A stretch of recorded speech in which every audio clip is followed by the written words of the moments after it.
అలాగే ఈ కార్యక్రమం కొరకే నన్ను ప్రేమతో ఆహ్వానించినటువంటి స్థానిక దైవజనులు పాస్టర్ గిడ్యోని గారికి, వారి కుటుంబానికి నా హృదయపూర్వక వందనాలు తెలియజేస్తున్నాను. అలాగే సంఘమునకు, సంఘ పెద్దలకు నా హృదయపూర్వక వందనాలు. అదేవిధముగా ఆ యొక్క ప్రధానము చేత లేకపోతే ఎంగేజ్మెంట్ చేత వారు జత చేయబడ్డానికి సిద్ధపడినటువంటి బ్రదర్ జయంత్ అలాగే సిస్టర్ రోజాకి కూడా నా ప్రత్యేక వందనాలు తెలియజేస్తా ఉన్నాను. ఈ యొక్క ఇద్దరు కూడా నాకు చాలా కాలం నుంచి తెలుసు. మా దైవజనులు పాస్టర్ పీటర్ గారు ఉన్నప్పటి నుంచి కూడా ఈ పరిచయలో పాస్టర్ గిడ్యోని గారితో మాకు మంచి సంబంధము దేవుడు ఇచ్చాడు. అప్పటి నుంచి మేము ఇక్కడికి వస్తున్నప్పుడు ఈ స్థానిక సంఘములో చాలా చాలా అద్భుతమైనటువంటి యవనస్తులుగా వారు ఉండడం మాకు తెలుసు. మంచి యవనస్తులు, మంచి సమర్పణ కలిగిన వారు. వారిని చూసినప్పుడు ఇద్దరు కూడా మంచి పరిచయం చేస్తూ ఉంటారు. నేను వస్తున్నప్పుడు వారి ఇరువురు కోసం నేను ఆలోచిస్తున్నప్పుడు నాకు బ్రదర్ జయంత్ గుర్తొచ్చాడు. అతను మంచి చదువుకున్నాడు, చక్కగా పరిచయం మాత్రం ఎప్పుడు కూడా మంచిగా జరిగిస్తాడు. దైవజనులు కూడా మంచి సాక్ష్యం ఇస్తూ ఉంటారు. ఆ సోదరుడు జయంత్ నాకు చాలా పరిచయలో సహకరిస్తాడని చెప్తూ ఉంటాడు. ఆ యొక్క మంచి పరిచయం చేస్తూ ఉంటాడు. అదే సందర్భంలో ఇంటికి వచ్చినప్పుడు, పాస్టర్ గారు ఇంటికి వచ్చినప్పుడు ఎల్లప్పుడూ కూడా తను పని చేస్తూ పరిచయం చేస్తూ దైవజనులకు, వారి కుటుంబానికి సహకారముగా నాకు రాత్రి పగలైన పాస్టర్ గారికి సహకారంగా ఉండడం నేను చాలాసార్లు చూశాను. నిజంగా వీళ్ళిరువురు కూడా దేవుని సన్నిధిలో ఒక మంచి పరిచయం చేసేటటువంటి బిడ్డలని నేను నమ్ముతున్నాను. ఎందుకంటే నేను చూశాను, నాకు కూడా పరిచయం అంటే చాలా ఇష్టము. నేను పరిచయం ఎక్కువ చేసిన వాడిని. సో వీరిరువురు కూడా జత చేపట్టడం అనేది మొట్టమొదటిగా నేను సంతోషిస్తూ ఉన్నాను. ఈ యొక్క చక్కని సహవాసంలో ఉన్నటువంటి ఇద్దరు బిడ్డలు జత చేపట్టడానికి నేను ఆహ్వానించబడ్డం, వాస్తవానికి వేరే దైవజనుడు రావాలి, ఆయనకి బిజీ ఉండి నేను వచ్చాను. అయితే ఈ యవనస్తులకి యంగ్ ఎంగేజ్మెంట్ చేసే కార్యక్రమాలు వాక్యం చెప్పడానికి దేవుడు నాకు ఇచ్చిన అవకాశాన్ని బట్టి నేను ప్రభువుని స్తుతిస్తున్నాను. వారిరువురు కూడా సంఘంలో మంచి సాక్ష్యం కలిగి ఉన్నవారు, మంచి యథార్థపరులు. ఏ మీటింగ్ జరిగినా, ఏ కూడికలో కూడా వారు మిస్ అవ్వడం నేనైతే చూడలేదు. వారిరువురు కూడా చాలా యథార్థమైనటువంటి పరిచర్యను వారు చేస్తూ ఉంటారు. అందును బట్టి ప్రభు వారిని దీవించాడని నమ్ముతున్నాను. ఇద్దరు రాజ సంతానం, రాయల్ సీడ్ ఆఫ్ అబ్రహాము ఇద్దరికి కూడా వివాహం జరగడం అనేది చాలా చాలా సంతోషం అనిపిస్తూ ఉంది. ప్రభు నామానికి మహిమ కలుగును గాక. అయితే దేవుని యొక్క ప్రవక్త వారిరువురు కూడా ఒకే సంఘానికి చెందినవారు. ఇక్కడ అనేక మంది బంధుమిత్రులు కూడా ఉన్నారు కనుక పరిశుద్ధ గ్రంథంలో నుండి, అలాగే ఈ కాలపు వర్తమానంలో నుండి కొన్ని విషయాలు నేను తెలియజేసి నేను త్వరగా ముగిస్తాను. ఎందుకంటే సమయం అతీతం అవుతుంది కనుక. ఎందుకంటే ఈ యొక్క ప్రధాన కార్యక్రమాలకి, వివాహాలకి ఎక్కువసేపు వాక్యం చెప్పడానికి అవకాశం ఇవ్వరు. అయితే అయినప్పటికీ కొంత మాటలు దేవుని వాక్యంలోని చెప్పాలని ఆశపడుతున్నాను. ఎందుకంటే ఇరుపక్షాల కుటుంబాలు, వాక్యానికి చెందిన వారు, క్రైస్తవులు, అలాగే ముఖ్యంగా జత చేయబడుతున్న వారు ఇద్దరు కూడా తిరిగి జన్మించిన విశ్వాసులు కనుక వాక్యం అనేది వారికి ఇదివరకే దైవజనుడి ద్వారా అనేక విషయాలు నేర్చుకుని ప్రత్యక్షత ద్వారా, ప్రార్థన ద్వారా ఈ యొక్క కార్యక్రమానికి వాళ్ళు ముందుకు వచ్చారని నేను గ్రహిస్తూ ఉన్నాను. అయితే దేవుని యొక్క వాక్యాన్ని కొన్ని విషయాలు పరిశుద్ధ గ్రంథంలో నుండి దేవుని ప్రవక్త విలియం బ్రానమ్ ద్వారా ఇవ్వబడిన వర్తమానంలోంచి కొన్ని విషయాలు మీకు తెలియజేసి నేను దైవజనుడికి ఈ యొక్క అవకాశాన్ని ఇచ్చేస్తాను. దేవుని యొక్క ప్రవక్త ఈ యొక్క ప్రధాన విషయంలో చాలా చాలా ప్రాముఖ్యత ఇచ్చాడు. ఎందుకంటే ప్రధానం అనేది క్రైస్తవంలో చాలా చాలా ప్రాముఖ్యమైనటువంటి అంశము. దీనిని పరిశుద్ధ గ్రంథంలో బెట్రోతల్ అని పిలిచాడు, ఎక్స్పోజ్డ్ అని పిలిచాడు. మన లోకల్ లాంగ్వేజ్లో ఎంగేజ్మెంట్ అని పిలుస్తారు. తెలుగులో అయితే దీన్ని ప్రధానం అని పిలుస్తారు. కానీ మనక తెలుగులో లోకల్లో క్రైస్తవులు ఏమంటారంటే పప్పుగూళ్ళు అంటూ ఉంటారు. మరలా ప్రధానం వేరేగా చేస్తూ ఉంటారు, ఆ తర్వాత వివాహం అంటూ ఉంటారు. కానీ పరిశుద్ధ గ్రంథంలో వివాహానికి ముందుగా జరిగే ప్రధానం అనేది చాలా చాలా ప్రాముఖ్యమైనది. దీనికి చాలామంది విలువనివ్వరు. కానీ వాక్యాన్ని ఎరిగిన వాళ్ళు ఈ విధంగా విలువనిచ్చి, చాలామంది అంటారు ఇప్పుడు చేసి మళ్ళీ చేయాలా అని దీనికోసం చాలామంది కామెంట్ చేస్తారు. కానీ పరిశుద్ధ గ్రంథం ఎరిగిన వారు, వాక్యమును తెలుసుకున్న వారు ప్రధానమునకు చాలా చాలా ప్రాముఖ్యత అనేది ఇస్తారు. వాస్తవానికి పరిశుద్ధ గ్రంథంలో ప్రవక్త చెప్పింది కోర్ట్షిప్ అన్నాడు. కోర్ట్షిప్ అంటే వివాహానికి ముందు, ఎంగేజ్మెంట్కి ముందు ఈ యొక్క రెండు కుటుంబ సభ్యుల్లో కొన్ని మాటలు జరుగుతూ ఉంటాయి. ఎవరైతే వివాహమునకు సిద్ధపరచబడబోతున్నారో ఒక యవనస్తురాలు, వారిరువురు కూడా వారి ఇష్టాలను దూరముగా దైవజనులకు వారు తెలియజేస్తారు.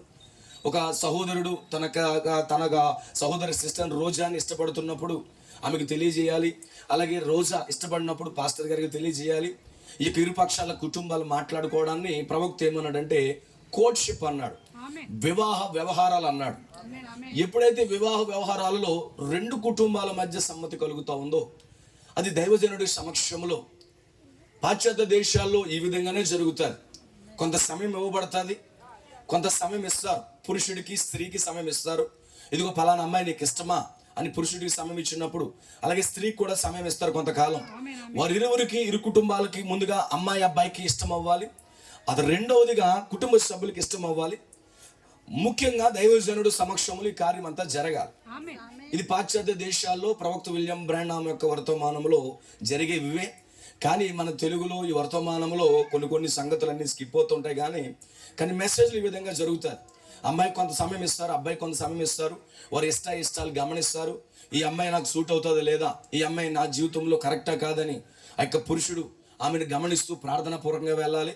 అలాగే ఈ అబ్బాయిని నేను వివాహం చేసుకుంటే నా జీవితము ఆత్మీయంగా నడిపించబడుతుందా లేదని చెప్పి అమ్మాయి దేవుని ఎదుట కనిపెట్టినప్పుడు వారిరువురు కూడా ఇష్టాలు తెలియజేసుకున్న తర్వాత అమ్మాయి యొక్క తల్లిదండ్రులు, తర్వాత అబ్బాయి యొక్క తల్లిదండ్రులు వారి ఇష్టాలు తెలియజేసుకున్న దాన్ని బట్టి దానినే ప్రవక్త అన్నాడు కోర్ట్షిప్ అన్నాడు.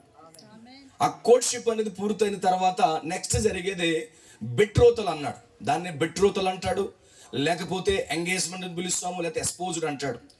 మరియ దగ్గర వాడినప్పుడు ఎస్పోజ్డ్ అని మాట్లాడాడు. ఆ యొక్క కన్య మరియా యోసేపుకి ఎస్పోజ్డ్ చేయబడింది లేదా ప్రదానము చేయబడింది అని రాశాడు. పాత నిబంధనలో బెట్రోతల్ అని రాయబడింది. కానీ మనము ఎంగేజ్మెంట్ అని పిలుస్తాం. ఎంగేజ్మెంట్ అన్నా, ప్రధానం అన్నా, బెట్రోతల్ అన్నా, ఎస్పోజ్డ్ అన్నా ఒకటే అర్థం అండి. సో ఇప్పుడు ఇరుపక్షాల కుటుంబాలు ఆ యొక్క అంగీకారం తెలియజేసి ఇప్పుడు ఈ యొక్క బెట్రోతల్ ఎస్పోజ్డ్ కార్యక్రమానికి లేకపోతే ఆ యొక్క ఎంగేజ్మెంట్ కార్యక్రమానికి వీరందరూ కూడా వచ్చినట్లుగా మనం చూస్తున్నాం. అయితే ఇందులో వివాహము కంటే ప్రాముఖ్యమైన కార్యం ఏంటంటే ఈ యొక్క ఎంగేజ్మెంట్ కార్యక్రమమే వివాహము కంటే ప్రాముఖ్యమైనది. ఎందుకంటే వివాహం అనేది ఒక రెండు శరీరాలు కలయికకు ఒక చట్టపరమైనటువంటి హక్కులు ఇవ్వడం అయి ఉన్నది. కానీ ఈ యొక్క ఎంగేజ్మెంట్ అనేది పెండ్లి కుమారుడు లేకపోతే వివాహం చేసుకోబోయే ఒక యవనస్తుడు చేసుకోబోయేటటువంటి ఒక అమ్మాయికి ఒక నిజమైన వాగ్దానము చేయడం.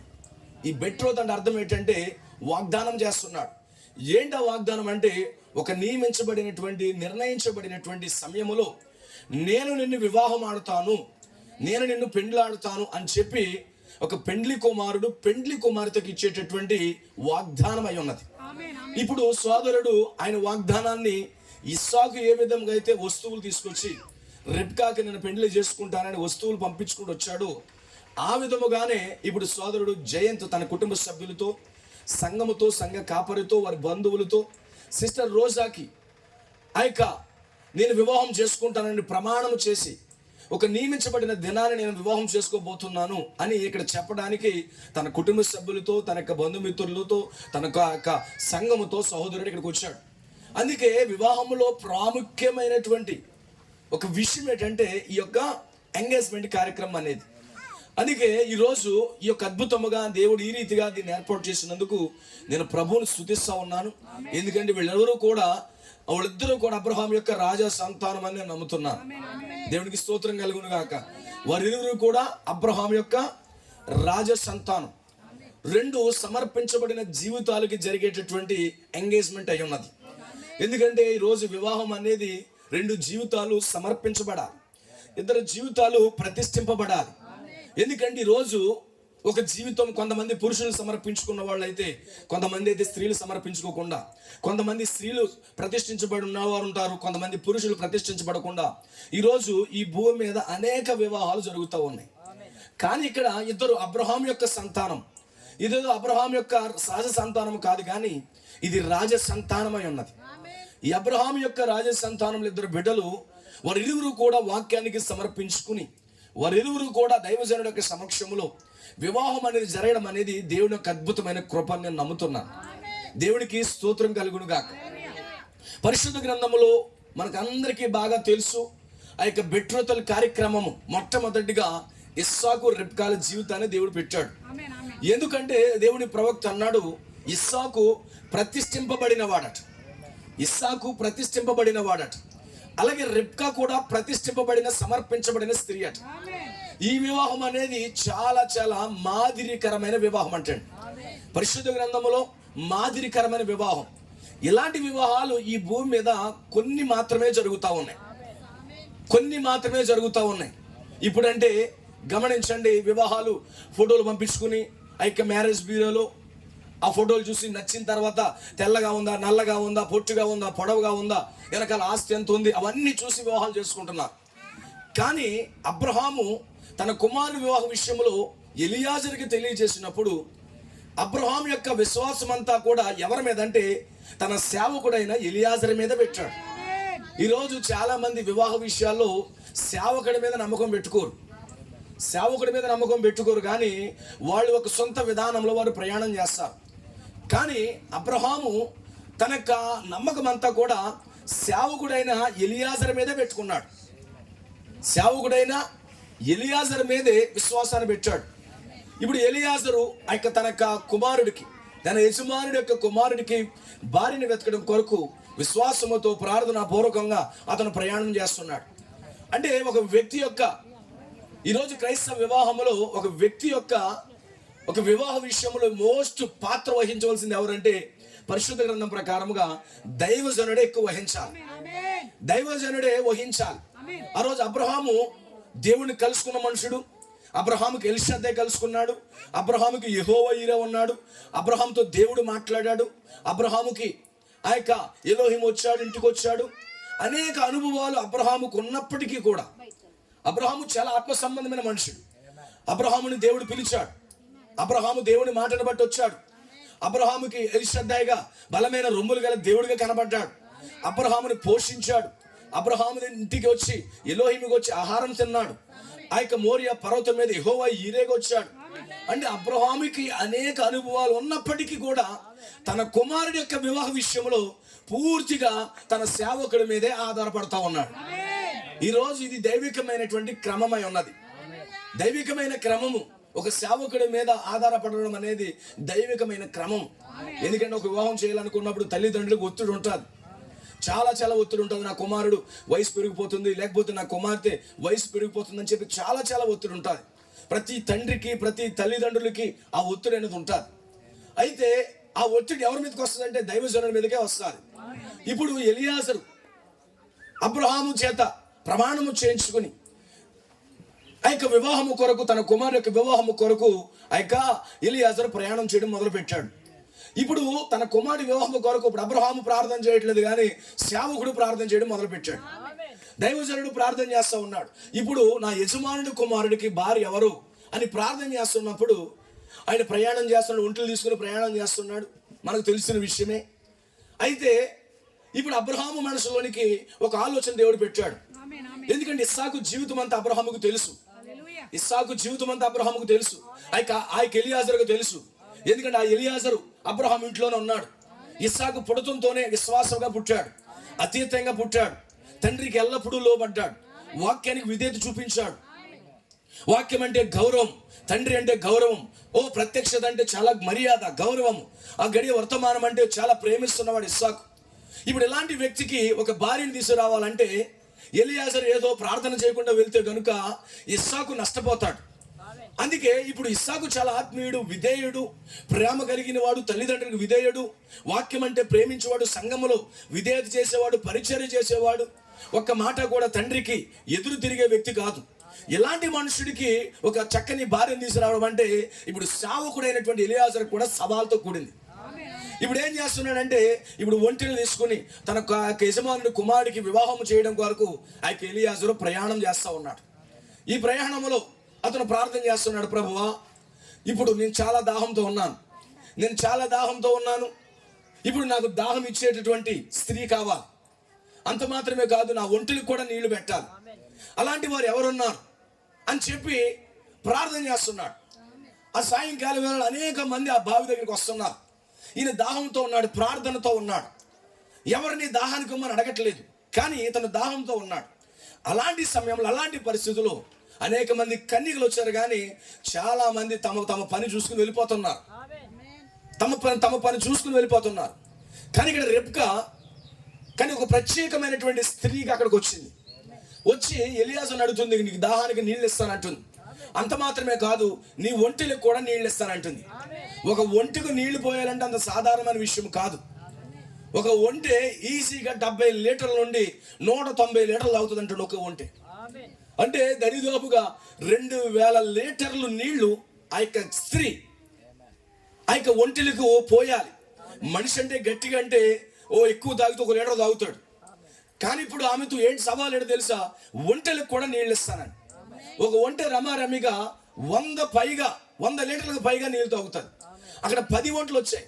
అంటే దరిదాపుగా 17,000 లేదా 1700 లీటర్ల నీళ్లు మోయాలంటే అది సాధారణమైన విషయం కాదు. ఒక స్త్రీ ఈ కాలంలో ఒక బిందె నీళ్ళు మోయడానికే దెబ్బలాట్లు, అమ్మా బావుతో ఫైటింగ్లు అవుతూ ఉంటాయి. ఒక బిందె నీళ్ళు తేవాలంటే, ఒక ట్యాప్ నీళ్ళు తేవాలంటే, ఒక జత బట్టలు ఉతకాలంటే ఈరోజు మిషన్లు అవి ఇవి లేకపోతే బట్టలు ఉతకడం తెలియదు. పూర్వకాలంలో ఆ యొక్క పొద్దున్న నుంచి సాయంకాలం వరకు ఆ యొక్క శబ్దాలు అవుతుండే, పొద్దున్న లెగుస్తుంటే ఉష్ ఉష్ ఉష్ వంటి శబ్దాలు చేసేవారు. ఏంటది? ఆ బల్ల మీద బట్టలు తోముతూ. ఇప్పుడు అలా కాదు. రాత్రి ఆ యొక్క బట్టలన్నీ కూడా అందులో వేస్తూ ఉంటారు. ఆ అందులో తీసిన బట్టలు ఆరేసుకోవడానికి కూడా ఈరోజు బరువు. ఈరోజు బట్టలు ఉతకడం కాదు, ఆ యొక్క ఇప్పుడంటే ట్యాపుల్లో ఆ యొక్క సర్ప నీళ్ళతో గుంజేవారు. ఇప్పుడైతే అలా గుంజుతున్నారు. ఆ కాలంలో బోరు కొట్టుకుని బావిలో నీళ్లు తోడుకుని ఆ యొక్క బట్టలకు పట్టిన సర్ప నీళ్లు ఆ యొక్క గుంజాలంటే చాలా పరిస్థితి పట్టేది. ఇప్పుడు అలా కాదు, అదే తిప్పేస్తుంది, అదే స్పాంజ్ చేసేస్తూ ఉంది, అదే సగం డ్రై చేస్తుంది. ఆవు బట్టలు తీసుకుని టెరాస్ మీద ఆరేయడానికి ఈరోజు చాలా కష్టం అమ్మాయిలకి. కొంతమందికి ఆ యొక్క గొట్టం ఉంటుంది, పొయ్యి వదలడానికంటే తెలియదు ఈరోజు జనరేషన్. ఇంకో సాకిరో బల్ల ఉంటుందంటే జనరేషన్కి తెలియదు. కానీ గమనించండి, కానీ ఈరోజు ప్రతి కష్టము పరిచయం ఎరిగినటువంటి కొంతమంది పిల్లలు, దేవుని కొరకు నియమించబడిన పిల్లలు కూడా ఈ కాలంలో ఉన్నారు. ప్రభు కొరకు బ్రతకాలని, ప్రభు కొరకు జీవించాలనే వాళ్ళు కూడా ఉన్నారు. దేవుడికి స్తోత్రం కలుగునుగా. ఇప్పుడు రెబెకా దరిదాపుగా ఒంటెలకు నీళ్లు పోయడం అంటే మామూలు విషయం కాదు. ఒక బింది 20 లీటర్లు తీసుకొస్తారు. ఒక బింది గట్టిగంటే 15 నుండి 20 లీటర్లు. ఒక పెద్ద బింది అంటే 20 లీటర్ల బింది వస్తుంది. అంటే ఇప్పుడు దరిదాపుగా 200 బిందెలు బావిలోకి వెళ్ళి తీసుకుని మొయ్యాలంటే అది మామూలు విషయం కాదు. చూడండి ఎంత పరిచర్య చేస్తా ఉందో. సేవకుడు నచ్చుతా ఉందా పరిచర్య? సేవకుడు గమనిస్తూ ఉన్నాడు. ఆ ఒంటి మామూలు నీళ్ళు తాగదు. ఇప్పటికి తాగుతుంది, 4-10 రోజులకు సరిపడా తాగేస్తుంది, అంతా ఉంటుంది. అయినప్పటికీ కూడా ఆ మోస్తా ఉంది. ఈయన మనసులో దేవుడు చూపించినటువంటి స్త్రీగా ఆమె కనబడతా ఉంది. వెంటనే ఆ స్త్రీతో మాట్లాడుతూ ఉన్నాడు. చూడు, గమనించండి, ఆమె ప్రతిష్ఠ చూస్తున్నాడు, సమర్పణ చూస్తున్నాడు. ఈరోజు ఒక వివాహములో మనం చూడవలసింది సమర్పణ చూడాలి. సమర్పణ చూడాలి. ప్రతిష్ఠింపబడిన వారి జీవితాలు చూడాలి.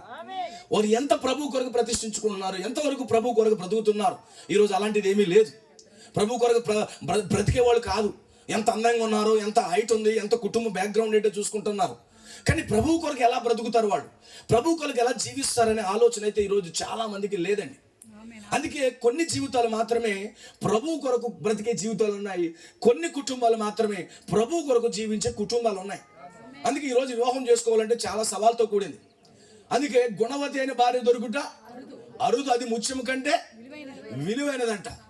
మీకు అర్థమైందా? ఈరోజు చాలా అమ్మాయి గుణవంతురాలు దొరకడం చాలా కష్టమైపోయింది. క్రైస్తవులైనా లేకపోతే బయట అయినా గుణవంతురాలు దొరకడం చాలా కష్టం. అందగత్తులు దొరుకుతున్నారు. ఎందుకంటే అందగత్తులు దొరుకుతున్నారు, బ్యూటీ పార్లర్ అంటే అందగత్తులే. చాలా అందగత్తులు చాలా మంది ఉన్నారు. మీకు అర్థమవుతుందా? అందగత్తులు లేని వాళ్ళు ఎవరు లేరు. ఈ రోజు ఉన్న ఫేస్ మేకప్లు బట్టి చాలా అందంగా బ్యూటీ కనబడిపోతున్నారు. అందగత్తులు దొరకడం అరుదు కాదు, గుణవంతులు దొరకడం అరుదై ఉంది ఈరోజు. అదంట బంగారం కంటే కాదు, ముత్యము కంటే విలువైనదట. ఒక పరిశుద్ధాత్మ చేత నింపబడిన స్త్రీ దొరకడము నీకు 1000 కోట్ల ఆస్తి కంటే, 1000 కోట్ల కట్నం కంటే, 10 ఎకరాల భూమి కంటే అది విలువైనదని పరిశుద్ధ గ్రంథం తెలియజేస్తుంది. ఈరోజు అదే చూడాలి. ఇప్పుడు ఒక పరిశుద్ధాత్మ కలిగినటువంటి ఒక స్త్రీ దొరకడం అనేది ఈ కాలంలో అరుదు. ఈరోజు అన్నీ ఉంటున్నాయి కానీ పరిశుద్ధాత్మ ఉండట్లేదు. అన్నీ ఉంటున్నాయి. డబ్బు ఉంటుంది, ఆస్తి ఉంటుంది, అందం ఉంటుంది. మీకు అర్థమవుతుందా?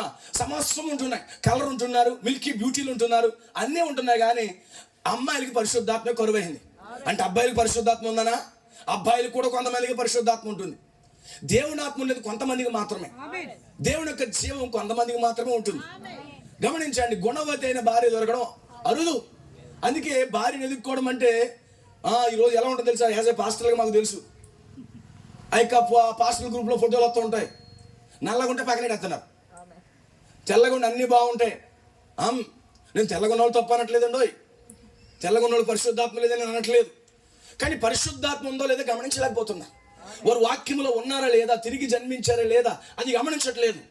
వాళ్ళు ప్రొఫైల్ ఎలాగుంది, ఎంత చదువుకున్నారు, వాళ్ళ వెనకాల ఆస్తి ఎంత ఉంది, వాళ్ళ హైట్ ఎంత ఉంది, నలుపు ఉన్నారా, తెలుపు ఉన్నారా, చామన్ చాయ్ ఉందా, వాళ్ళ తల్లిదండ్రులు ఏంటి, వాళ్ళ బ్యాక్గ్రౌండ్ ఏంటి, వాళ్ళ ఇల్లు ఎలాగుంటుంది, ఇవన్నీ రకాలుగా ఆలోచన చేస్తున్నారు.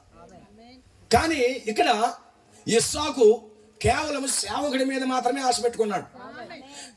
ఈవెన్ రెబ్కా ఫోటో కూడా వాట్సాప్లో ఫ్యాక్స్లో వెళ్తలేదు. మీకు అర్థమవుతుందా? ఇప్పుడు ఫోటో లేకపోతే పెళ్లి నడవట్లేదు, ఫోటో లేకపోతే పెళ్లి నడవట్లేదు. గమనించండి, పూర్తి నమ్మకము ఆ ఇస్సాకు నమ్మకము, అబ్రహాము నమ్మకం ఎవరి మీద అంటే తన సేవకుడైన ఎలియాజరు మీదే. హల్లెలూయా. ఇప్పుడు ఎలియాజరు ఏం చేస్తున్నాడు? ఆయన కూడా అందగత్తులు చాలా మంది వచ్చారట. అందగత్తులు చాలా మంది వచ్చారు. ఇప్పుడు అందగత్తుల కోసం ఎదగట్లేదట. ఇప్పుడు ఇస్సాకుకి, ఎందుకంటే ఇస్సాకు దేవుని ఆత్మచేత నింపబడిన వాడు. ఇప్పుడు అదే దేవుని ఆత్మచేత నింపబడినటువంటి స్త్రీ కావాలి, పరిశుద్ధాత్మ చేత నింపబడినటువంటి కుమార్తె కావాలి. ఆ కారణం బట్టి వెతుకుతూ ఉన్నాడంట. అనేక మంది బాబు దగ్గరకు వచ్చి చిన్న పరిచర్య కూడా చేయట్లేదట. ఎవరు బిందులు తీసుకుని ఎవరి కోసం వాళ్ళు బతుకుతూ వెళ్ళిపోతున్నారంట. కానీ ఈమె మాత్రము ప్రభు సేవ చేయడం మొదలు పెట్టిందంట. ఈరోజు ప్రభువుకి ఎంత పరిచయం చేస్తున్నారు, సంఘంలో పరిచయం చేస్తుందా లేదా అన్ని గమనించాలి. దేవునికి స్తోత్రం కలుగును గాక. ఈరోజు గమనించండి, సంఘంలో పరిచయం చేస్తుందా లేదా, ప్రభుకి ఆ యొక్క సేవ చేస్తుందా లేదా, అవన్నీ గమనించాలి. చూసాడట, ఈమె నాకు యజమానుడికి కుమారుడికి భార్య ఉంటే బాగుంటుంది, ఇప్పుడు కుటుంబం ఏంటో అడుగుదామని వెళ్ళాడట. హల్లెలూయా. దేవుడికి స్తోత్రం కలుగును గాక. నాకేమన్నా చోటు ఉంటుందా అని అడిగాడట. మా ఇంటికాడ చాలా పెద్ద చోటు ఉంటుంది, మీరు రండి అంటుందంట. వచ్చిన వర్తమానికుడికి ఆతిథ్యం ఇస్తుందంట. దైవజనుడు అంటే గౌరవం అంట, దైవజనుడు అంటే ప్రేమ అంట.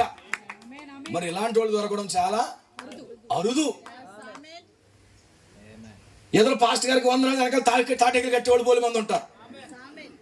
మీకు అర్థమైందా? కానీ ఇలా పరిచయం చేసేవాళ్ళు దొరకడం చాలా అరుదు. అనుకున్నాడంటే ఈ యొక్క స్త్రీ నా యజమానుడు ఇంట్లోకి వెళ్తే ఆ కుటుంబం చాలా దీవెనకరంగా ఉంటుంది. అందుకే ఒక తల్లిదండ్రులు ఒక కుమారుడిని వివాహంకి వెళ్ళేటప్పుడు నాకు వచ్చే అమ్మాయి నా కుటుంబానికి దీవెనకరంగా ఉండాలి అని ప్రార్థన చేయాలండి. పరిశుద్ధాత్మ పొందినటువంటి కోడలు నాకు కావాలని కోరుకోవాలండి. ఈరోజు తల్లిదండ్రులుగా టార్గెట్ అదే. ఒకవేళ డబ్బులు ఉంటే ఎంతకాలం తింటారు, కూర్చుని తింటే కొండ తరిగిపోద్ది అంటారు. అవునా కదా? కూర్చుని తింటే కొండ తరిగిపోద్ది అంటారు. అవును, తరిగిపోతుంది. ఎంతసేపు షాపింగ్కి వెళ్తే బయటకు వచ్చేటప్పటికి 10 లక్షలు కూడా కనబడదు. ఒక షూట్ కొంటేనే 20,000 ఉంటుంది. కానీ పరిశుద్ధాత్మ కలిగిన ఒక స్త్రీ మన కుటుంబంలోకి వస్తే మన కుటుంబం అంతా ఆదరించబడుతుంది, దీవించబడుతుంది, గణపరచబడుతుంది. ఇప్పుడు ఇస్సాకు ఫోటో చూడలేదు, ఆమె కూడా చెప్తున్నాడట, ఇస్సాకు కోసం చెప్తున్నాడట. ఫోటో చూపించండి, కొంచెం ఏమన్నా ఫోటో నచ్చితే చూస్తాను అంటలేదంటే ఈమె కూడా. ఫోటోలు లేని పెళ్ళి అది, ఫోటోలు చూపించుకోలేని పెళ్లి. మీకు అర్థమైందా? ఇప్పుడు ఫోటోలు లేకపోతే పెళ్లి జరగట్లేదు. ఫోటో ఇవ్వండి మాట్లాడతాను, ఫోటో ఇవ్వండి మాట్లాడతాను అని వస్తుంది మేమే పాస్టర్లుగా. దేవునికి మహిమ కలుగును గాక. క్యారెక్టర్ కోసం బోధిస్తున్నాడు అంటే అండి ఇస్సాకు క్యారెక్టర్ కోసం ఎలియాజరు రెబ్కాకు మాట్లాడుతున్నాడట. అమ్మ, ఇస్సాకు తల్లిదండ్రులకు చాలా లోపడతాడమ్మా, విధేయత చూపుతాడు. తన తండ్రి ఆ యొక్క కట్టెలు మోసుకుని ఆ యొక్క పర్వతం మీదకి చనిపోవడానికి తీసుకెళ్తున్నా కానీ ఎక్కడా పారిపోలేదు. తల్లిదండ్రులు విధేయత చూపుతున్నవాడు అని చెప్పేటప్పటికి అలాంటి మనుషుడు నాకు కావాలని ఈమె కూడా ప్రేరేపించబడుతుందండి. అంటే ఈరోజు గుణలక్షణముల ద్వారా వివాహాలు జరగాలని, పరిశుద్ధాత్మ చేత వివాహాలు జరగాలని గమనించండి నా ప్రియ సోదరులు. అలా జరిగినప్పుడు ఆ కుటుంబం అన్యోన్యంగా నిలబడుతుందని. పరిశుద్ధాత్మే ఉండాలండి. అందుకే అంటాడు టోకెన్, గురుతు కింద వివాహం జరగాలట. సల్మాన్ యొక్క ఒక యూదుడు, రాహాబు ఒక అన్యురాలు. తన జీవితం ఏమి బాలేదు, అయితే మంచి యవనస్తురాలు. దేవుడు అంటే భక్తి. ఎర్ర సముద్రం దగ్గర దేవుడి కార్యాలు గమనించిందంట. ఆ అరణ్యంలో ఇజ్రాయేల్ చరిత్ర చూసిందంట. అనుకుందంట నాకు ఇజ్రాయేల్ దేవుడే కావాలనుకుందంట. ఇజ్రాయేల్ దేవుడే నాకు దేవుడు ఉండాలని కోరుకుందంట. దేవుని సేవకులు అక్కడికి వెళ్ళినప్పుడు ఇచ్చిన వాక్యాన్ని అంగీకరించిందంట. వెంటనే పరిశుద్ధాత్మ పొందుకుందంట, టోకెన్ పొందుకుందంట. ఆయనకి ఎరుకోలు అన్ని గృహాలు కూలిపోయి అంట. హల్లెలూయా. ఈమె అనేక రకరకాలుగా మాట్లాడుతున్నారట. అనేక గృహాలు కూలిపోయి కానీ ఈ కుటుంబం మాత్రము టోకెన్తో నిలబడిందంట. ఇప్పుడు సల్మాను ఆమె ఎలా చేసుకున్నాడు తెలిసి వివాహము, ఆమె పాత జీవితం ఎలా ఉంది, ఆమె ఇలా జీవించేది, అలా తిరిగేది, వాళ్ళ కుటుంబ బ్యాక్గ్రౌండ్ ఇది, వాళ్ళు ఎలాగా అని చేసుకోవట్లేదట. ఆమె ఇశ్రాయేలు దేవుడిని అంగీకరించింది కనుక, ఇశ్రాయేలు దేవుడే నా దేవుడు అన్నది కనుక, మన దేవుడిని అగ్ని స్తంభాన్ని, మేఘ స్తంభాన్ని, మన ప్రవక్తని అంగీకరిస్తుంది కనుక ఈమెను నేను వివాహం ఆడతాను, హల్లెలూయా, ఈమె నేను వివాహం ఆడతానని చెప్పి చాలా ధైర్యంగా సల్మాన్ ఒప్పుకున్నాడట. అలాంటి వివాహాలు చాలా తక్కువ ఉన్నాయండి ఈరోజు. హల్లెలూయా. అలాంటి వివాహాలు చాలా చాలా తక్కువగా ఉన్నాయి. దేవునికి మహిమ కలుగును గాక. గమనించండి, రాహాబు సల్మాన్ యొక్క వివాహము పరిశుద్ధాత్మ కింద జరుగుతూ ఉంది. ఈరోజు పరిశుద్ధాత్మ కిందే వివాహాలు జరగాలి. పరిశుద్ధాత్మ కింద వివాహం జరిగితే ఆ కుమారుడు ఏం చూస్తాడో తెలుసా? ఆమె ఆత్మతో నింపబడిందా లేదా, తెల్లగా ఉందా, నల్లగా ఉందా, పొట్టుగా ఉందా, ఆమె కుటుంబ బ్యాక్గ్రౌండ్ ఏంటి, అవేమీ చూడు. అందుకే ప్రవక్త అంటాడు, తనకు కుమార్తెని వివాహం చేసుకోవడానికి ఒక మనుషుడు వస్తే ఏమన్నాడు తెలుసా? నేను మీ అమ్మాయిని ప్రేమిస్తున్నాను, ఈ అమ్మాయిని నాకు ఇస్తావని అన్నప్పుడు నువ్వు పరిశుద్ధాత్మ పొందుకో, అప్పుడు నా కుమార్తెని ఇస్తానన్నాడు. వెంటనే ఆ కుమారుడు ఏం చేశాడు తెలుసా? అక్కడికి వెళ్ళి మోకరించాడు. ఆ గదిలో పరిశుద్ధాత్మ పొందుకునేంత వరకు ప్రార్థించాడు. అతను పరిశుద్ధాత్మ పొందాడు. వచ్చిన తర్వాత నువ్వు పరిశుద్ధాత్మ పొందావు కాబట్టి నా కుమార్తెని ఇస్తానన్నాడు. ఈరోజు పరిశుద్ధాత్మ పొందిన ఒక వ్యక్తికి కుమార్తెని ఇవ్వడం అది చాలా ఆశీర్వాదకరమైనది. ఒక పరిశుద్ధాత్మ పొందినటువంటి కుమార్తెని వివాహం చేసుకోవడం చాలా ఆశీర్వాదకరమైనది. అందుకే ఇప్పుడు టోకెన్ కింద వివాహం ఏంటి తెలుసా? వాళ్ళు దేవుని ఆత్మ చేత నింపబడ్డారా లేదా, అది కావాలి. ఈరోజు అది కాదు. ఈరోజు అలా లేదు వివాహాలు. వాళ్ళ వెనకాల బ్యాక్గ్రౌండ్లు, వాళ్ళు అది ఇది అందచందాలు చూస్తున్నారు. అందం ఎంత చెప్పు ఉంటుందండి? అందం ఎంత చెప్పు ఉంటుంది చెప్పండి? అనేక మంది అందగత్తులు ముఖం ముడిసిపోయి ఉన్నవాళ్ళు ఉన్నారు ఈరోజు. నేను ఎవరిని విమర్శించట్లేదు, అవునా కదా? హల్లెలూయా. ఆ అందాన్ని కాపాడుకోలేక అవి రాసుకుని ఇవి రాసుకుని తింటూ మానేసి ఆ యొక్క ముఖానికి రాసుకుంటున్నారు. తింటూ మానేశారు, డబ్బులతో తింటూ మానేశారండి. ఈరోజు అమెరికా స్త్రీలంట 30% తినటానికి, 70% మేకప్లకి అంట. ఎందుకంటే అది కాపాడుకోవాలి. ఆ మొహం కాపాడుకోవాలి. అందాన్ని బట్టి చూసిన వాడు నువ్వు అందం పోతే నిన్ను వదిలిపెట్టేస్తాడు. అందాన్ని బట్టి కానీ ఎవరైనా చేసుకున్నావు కాదు, అందగాడు కాదనుకో. ఎందుకంటే కొంచెం పెద్ద కష్టపడేటప్పటికి ఏమవుతుంది? నడుము వంగిపోతుంది. ఆయన ఎంత అందంగా ఉండుంటాడో ఎవరి కాలంలో, కానీ తెల్లగడ్డం వచ్చేసింది ఇప్పుడు, అవునా కాదా? ఆయన చాలా అందగాడు, ముఖం తెలిసిపోతుంది, ముఖం కలగా ఉంది. కానీ ఇప్పుడు ఎలా ఉన్నాడు ఆయన? గెడ్డము తెల్లగా అయిపోయింది. ఇప్పుడు నేను బాగుండొచ్చు, కొన్ని దినాలు అయిపోయిన తర్వాత నా పని కూడా అయిపోయింది, జుట్టు అంతా ఊడిపోయి పడతాలు వచ్చేస్తుంది. అందుకే నా పెళ్లికి వెళ్ళినప్పుడు నా పెళ్లి చూపుల్లో మాట్లాడాను నా భార్యతో, ఇప్పుడు జుట్టు ఉంది, రేపు పొద్దున్న జుట్టు ఉండదు, మా డాడీకి జుట్టు లేదని అడిగాను.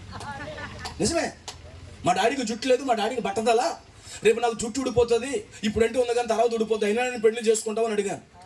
నేను పెళ్లి చేసుకుంటానని నా భార్య అంది.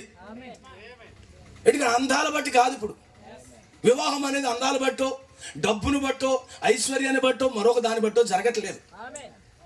పరిశుద్ధాత్మ ఉందా లేదా మనుషుడికి, పరిశుద్ధాత్మ ఉందా లేదా మనిషికి అని అడగాలి. నా భార్యని పరీక్షించాను నేను అన్నాను, నాకు తింటాకేమీ లేదు, ఇప్పుడు ఉండొచ్చు, రేపు పొద్దున్న చెట్టు కిందకి వెళ్ళొచ్చు, నువ్వేమన్నా నన్ను ఇష్టపడతావు అని అడిగాను నా భార్యని. 100% మిమ్మల్ని చేసుకుంటానని అంది. అప్పుడు వాస్తవానికి నేను చెట్టు కిందే ఉన్నాను. ఈ రోజు షూట్ వేసుకునే పరిస్థితి దేవుడు నాకు ఇచ్చాడు. అప్పుడు నేను చెట్టు కిందే ఉన్నాను, పెయింట్లు వేసుకుంటూ రంగులు వేసుకుంటూ ఉన్నవాడిని. నా భార్యకి ఇవి చెప్పినప్పుడు, మీరు ఎలాగున్నా మీ వెంట వస్తానండి అంద నా భార్య. హల్లెలూయా. ఎలాగున్నాను మీ వెంట వస్తానంది. ఈ రోజు ఆమెకి మంచి గృహం ఇచ్చేలా దేవుడు నన్ను చేశాడు. అప్పుడు షూట్ లేదు, ఇవాళ షూట్ వచ్చింది నాకు. మీరు గమనించండి, నేను పరీక్షించాను. హల్లెలూయా. ఈరోజు గమనించండి, ఆ విధంగానే పరిశుద్ధాత్మ కింద వివాహాలు జరిగినప్పుడు అండి, ఆ వివాహాలు ఎల్లప్పుడూ కూడా ఆశీర్వాదకరంగానే ఉంటాయండి.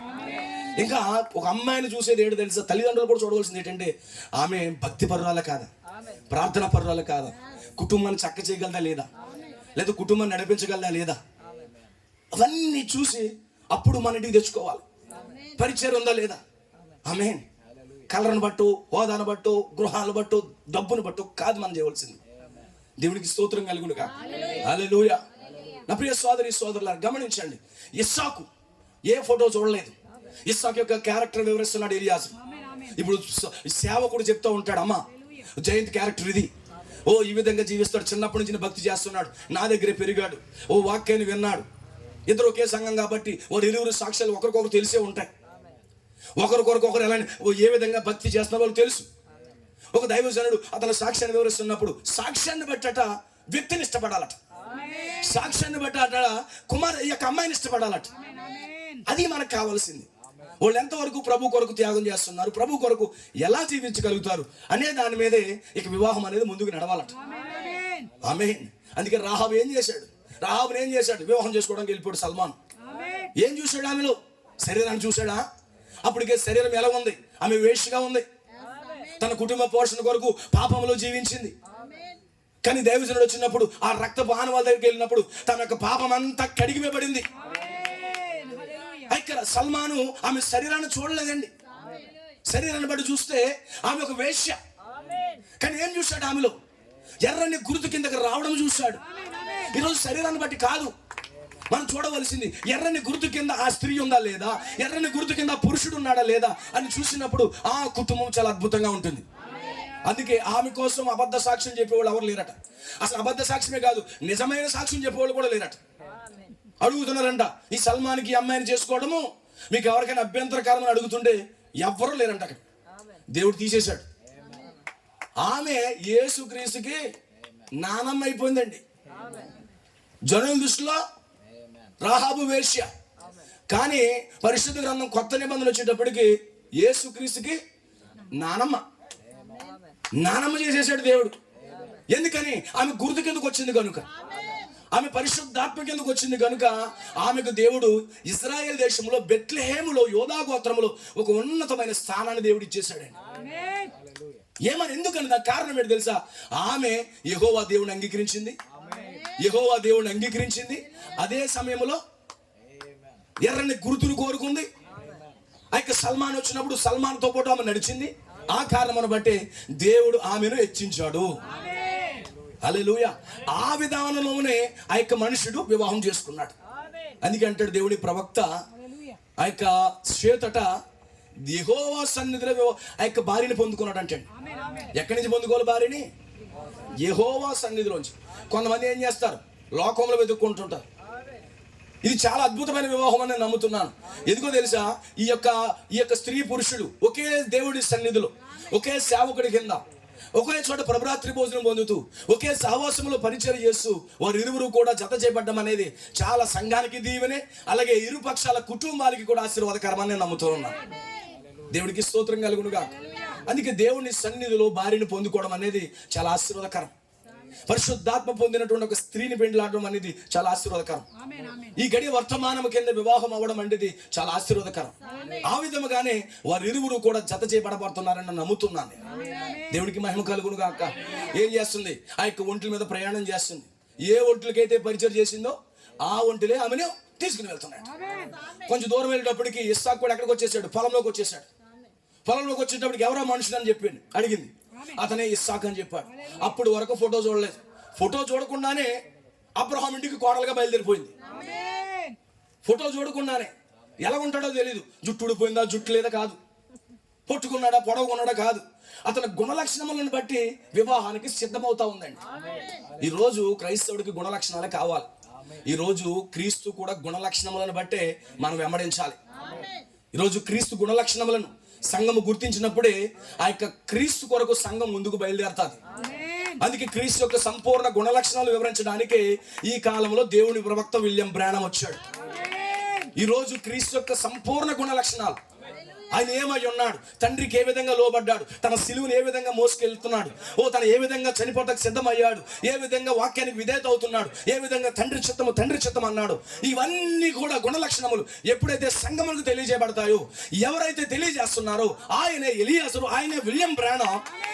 ఎవరైతే ఆ గుణలక్షణములు ఇష్టపడుతున్నారో వారే యేసుక్రీస్తుని వివాహం ఆడడానికి ప్రయాణం చేస్తారు. ఈ రోజు యేసుక్రీస్తు గుణలక్షణములు సంపూర్ణంగా వివరించింది 7వ దూత విలియం బ్రానమ్ అయి ఉన్నాడు. ఎవరు వివరించలేకపోయారు. అనేక కాలాలుగా ఉన్నారు కానీ ఎలియాజరు ఒక్కడే వివరిస్తున్నాడు.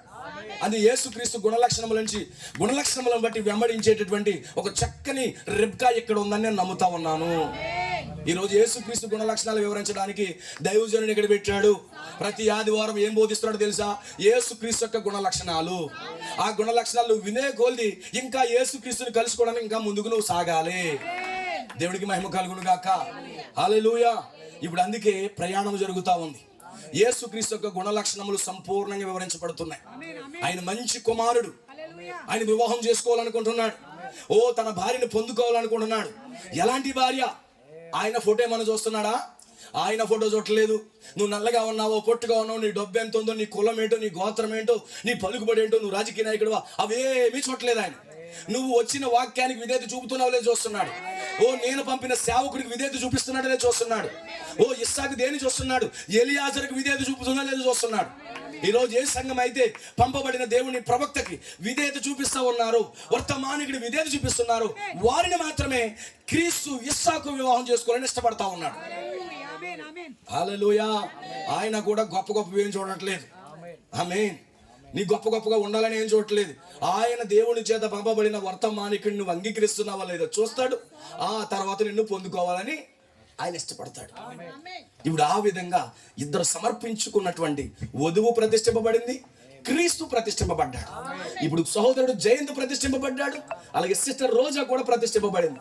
ఈ ప్రతిష్ఠింపబడిన వివాహం పట్ల దేవుని ఒక అద్భుతమైన కార్యం అనేది జరుగుతూ ఉంది. దేవునికి స్తోత్రం కలుగును గాక. ఇద్దరు ప్రతిష్ఠింపబడిన జీవితాలు. అందుకే దేవుని ప్రవక్త వాడుతున్నాడు, నేను కొటేషన్ చదవట్లేదు. రెబ్కా ప్రతిష్ఠింపబడిందంట, ఇస్సాకు ప్రతిష్ఠింపబడ్డాడట. ఒక అన్యోన్యమైన సహవాసం అంటది. గమనించండి, వాళ్ళు క్రీస్తు సంఘానికి సాదృశ్యంగా ఉన్నారంటే. ఈరోజు రెబ్కా సంఘానికి సాదృశ్యంగా ఉంటే ఇస్సాకు క్రీస్తుకు సాదృశ్యంగా ఉన్నాడట. ఎందుకని? క్రీస్తు సంపూర్ణంగా ప్రతిష్ఠింపబడిన వాడే, ఆ యొక్క సంఘము కూడా సంపూర్ణంగా ప్రతిష్ఠింపబడింది. ఎవరి ద్వారా? వచ్చిన వర్తమానికుడి ద్వారా. ఎలాగెళ్తుంది రెబ్కా క్రీస్తు వద్దకే? ఒంటరిగా వెళ్ళిపోతుందా? వెళ్ళిపోవట్లేదు. ఈ రోజు రోజా ఆ యొక్క సోదరుడు జయంతితో ఒంటరిగా వెళ్ళిపోతుందా? లేదండి. వారిరువురికి మధ్యలో ఒక దైవజనుడు దేవుడు ఏర్పాటు చేశాడు. ఆమేన్. ఒక దైవజనుడు పెట్టాడు. హల్లెలూయా. అలాగే క్రీస్తుకి సంఘానికి మధ్యలో ఒక దైవజనుడిని దేవుడు ఏర్పాటు చేశాడు. ఆ దైవజనుడు ఈ కాలంలో దేవుడు పంపిన 7వ దూత విలియం బ్రానమ్ అయి ఉన్నాడు. వెళ్ళిపోరు కదా. అలాగే వెళ్ళిపోతే ఏమంటారు తెలుసా? జంపు జలానీలు అంటారు. అవునా కాదా? ఆయన యేసు ప్రభు వారు జంపు జనాలని ఇష్టపడ్డం. అవునా కాదా? మాకు వర్తమానికుడు వద్దు, మాకు సేవకుడు వద్దు, మాకు ప్రవక్త వద్దు, మాకు సరిపోతుంది మా సంఘం, మాకు బోధ ఉంది, మాకు సమస్త బోధ ఉన్న వాళ్ళని పట్టుకెళ్తాడా? లేదండి. ఇప్పుడు పాస్టర్ గారు లేకుండా రోజాని వివాహం చేసుకుంటాడా జయంతు? చేసుకోడు. పరిశుద్ధాత్మ ఉంటే చేసుకోడు. అందుకే పాస్టర్ గారిని తీసుకుని వచ్చాడు. అయ్యా, నేను రోజాకి నేను ప్రామిస్ చేస్తున్నాను, ఒకనొక దినమున నేను వివాహం చేసుకుంటాను ఆమెని, దానికి గుర్తుగా నేను ప్రామిస్ చేస్తున్నాను, నాకు బెట్రోతలు చెయ్యండి అని చెప్పి తన సేవకుడు తీసుకుని వచ్చాడు ఆయన. అవునా? ఇప్పుడు దేవుడు కూడా, క్రీస్తు కూడా తన సేవకుని తీసుకుని వస్తాడు. ఇదిగో ఫలానా సంఘాన్ని నేను వివాహం చేసుకుంటాను, నా కోసం ఆమెకు తెలియజేయి, ఆమె ఏమైందో నాకు తెలియజేయి, అప్పుడు నేను వివాహం ఆడతానని చెప్తాడు. ఇప్పుడు ఏమైంది? క్రీస్తు ఆ యొక్క ఎలియాజరుని పంపిస్తున్నాడు, వర్తమానికుని పంపిస్తున్నాడు, సంఘం యొద్దకు 7వ దూత విలియం బ్రానమ్ను పంపించాడు. ఇప్పుడు ఆయన వర్తమానం ప్రకటించాడు. ఇప్పుడు ఆ వర్తమానమును రెబ్కాకి నచ్చుతుందా? ఎస్, రెబ్కాకి నచ్చుతా ఉంది. వర్తమానం రెబ్కా వింటుంది. ఈ మనుషుడితో నువ్వు వెళ్తావా అని అడుగుతున్నారంట. నేను వెళ్ళిపోతాను అంటుందంట. నిజమైన సంఘము, క్రీస్తు గుణలక్షణంలో ఎరిగిన సంఘము, క్రీస్తు గుణలక్షణములను దేవుడు పంపిన సేవకుని అంగీకరించిన సంఘము ఎంత మాత్రము కూడా ఆమె ఆగిపోదు. ఇది యెహోవా వలన కలిగిన కార్యము. వర్తమానికుడు నా గృహం చెందకు రావడము యెహోవా వలన కలిగిన కార్యము. ఈ వర్తమానము నా ఇంట్లోకి రావడము యెహోవా వలన కలిగిన కార్యము. నేను అవునని కాదని చెప్పలేను, నేను వెళ్ళిపోతాను ఆయనతో పాటు. హల్లెలూయా.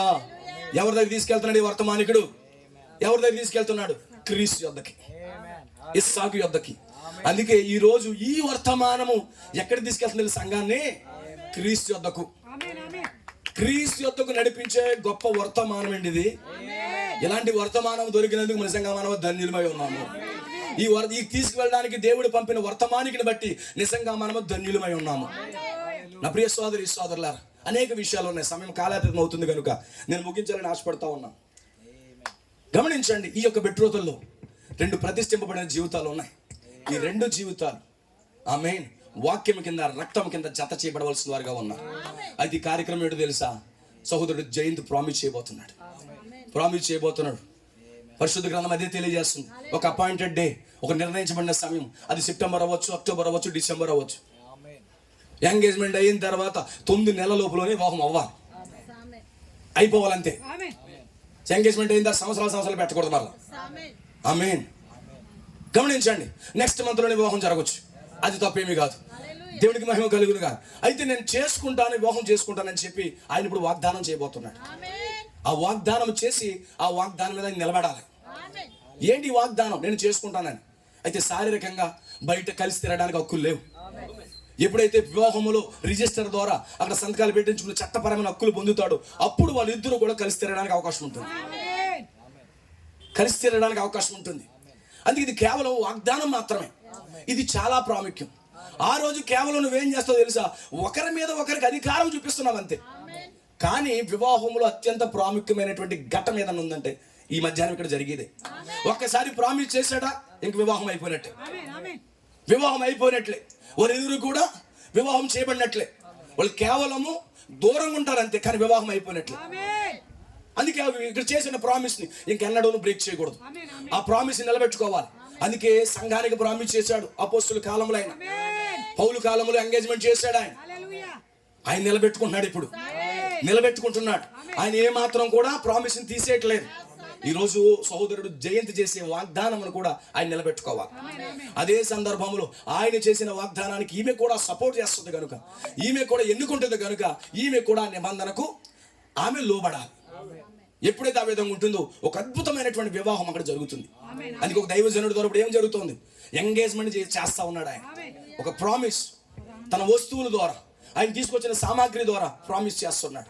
నేను నిన్ను వివాహం ఆడతాను ఒక అపాయింటెడ్ టైం. అది బెట్రోతల్ అంటే.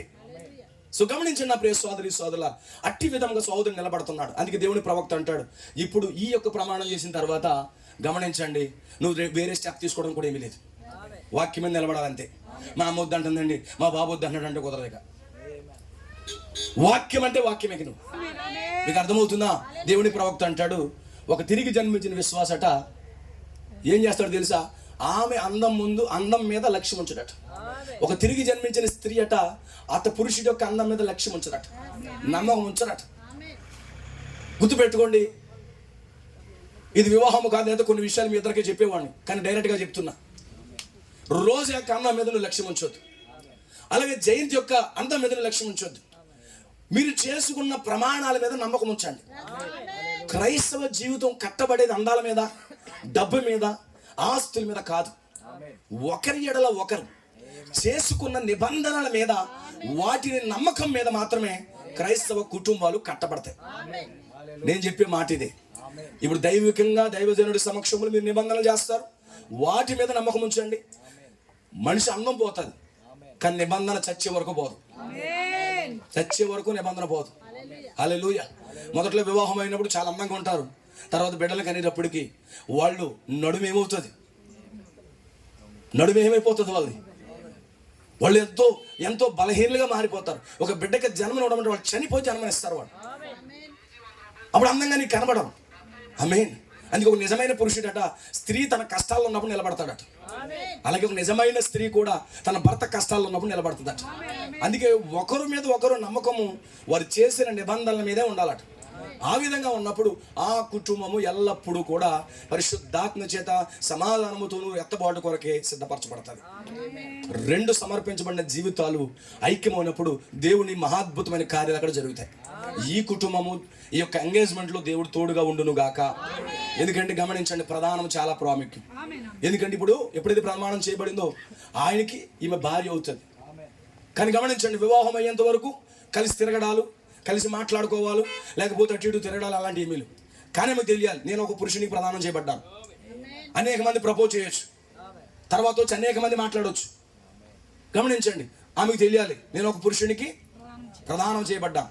అలాగే సహోదరులకు కూడా తెలియాలి నేను ఒక స్త్రీకి ప్రదానం చేయబడ్డాను అని చెప్పేసి ఆయనకి అర్థమైనప్పుడు ఏ దెయ్యం మధ్యలోకి దూరదు. ఎందుకంటే చట్టం పెట్టాడు, ప్రదానం చేయబడిన తర్వాత వేరే వారితో కానీ తిరిగినట్లయితే ధర్మశాస్త్రంలో రాళ్లతో కొట్టి చంపేయాలి. ద్వితీయోపదేశకాండం 22వ అధ్యాయం. ఎందుకంటే ప్రతి ప్రధానములో ఒక సేవకుడికి ఈ విషయాలు మేము చెప్పాలి. ఎంత తిరిగి జన్మించిన విశ్వాసులైనా ఈ సంగతులు మేము బోధించాలి.